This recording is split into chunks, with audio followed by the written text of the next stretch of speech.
pertemuan menonjol pada bidang operasional, SDM, logistik, dan anggaran atau keuangan.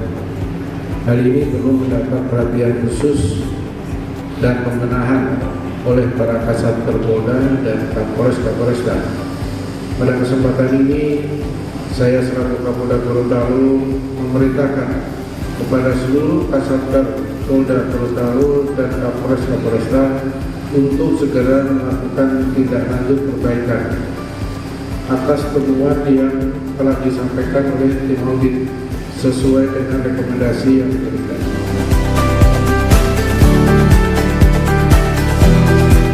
Pelaksanaan audit kinerja 2. Pelaksanaan dan pengendalian saya nyatakan ditutup.